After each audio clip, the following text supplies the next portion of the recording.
울산 시민 여러분, 참으로 반갑습니다. 울산은 대한민국 산업화의 엔진이자 수출 경제를 이끌어온 산업 수도입니다. 그런데 지금 대한민국 수출 신화가 크게 흔들리고 있습니다. 윤석열 정부 출범 이후에 쌓여온 적자가 이미 640억 달러에 이르고 있습니다. 외환 보유액도 240억 불이나 감소했습니다.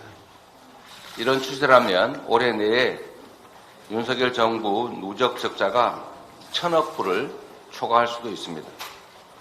초유의 비상 상황입니다.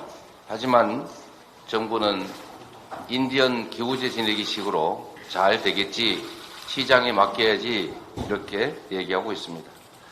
정부의 말이 맞다면 IMF나 OECD 같은 기관들이 왜 대한민국의 성장률만 유독 하향 조정하겠습니까?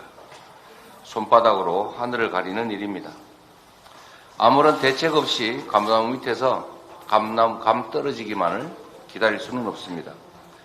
일본에는 퍼주고 미국에는 한없이 양보하고 중국에는 당하는 이런 정책으로는 수출 회복이 불가능합니다. 절체절명의 각오로 수출 살리기에 정부가 올인해야 합니다.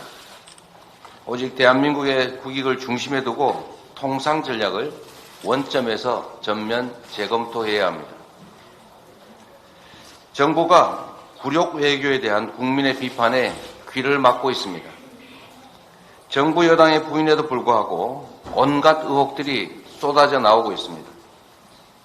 특히 국민의 생명과 직결된 후쿠시마 농수산물 수입 금지와 관련한 의혹은 결코 그냥 넘어갈 수 없습니다. 멍게가 있었냐 없었냐가 아니라 후쿠시마 농수산물 수입 문제를 논의했냐 안 했냐가 중요합니다. 후쿠시마 농수산물 수입이 어떻게 돼가는지, 정상회담에서 어떤 대화가 오갔는지 반드시 밝혀야 합니다. 벌써부터 4월에 예정된 한미 정상회담에 대한 우리 국민의 우려가 매우 높습니다. 이번 회담마저 커주기 외교 시즌2가 돼선 절대로 안 됩니다. 반도체 지원법 그리고 IRA법 같은 우리의 미래가 걸린 외교 현안들이 상적해 있습니다. 이번에는 결코 이전과 같은 외교 실패를 반복하면 안 됩니다. 회복할 수 없는 국민적 불신의 늪에 빠지지 않기 위해서라도, 대한민국 경제를 조금이라도 회복시키기 위해서라도 제대로 된 외교에 임하시기를 바랍니다. 마지막으로 오늘은 조국의 바다를 지키다가 산화한 영웅들을 기리는 제8회 서해 수호의 날입니다. 호국 영령들의 숭고한 정신을 다시 한번 가슴에 새깁니다. 늘 말씀드린 것처럼 싸워서 이기는 것은 하책입니다. 싸우지 않고 이기는 것을 넘어서서 싸울 필요가 없는 상태를 만드는 것이 진정한 전략입니다. 평화로운 한반도를 만드는 것이 바로 호국 영령들의 희생에 올바로 보답하는 일입니다.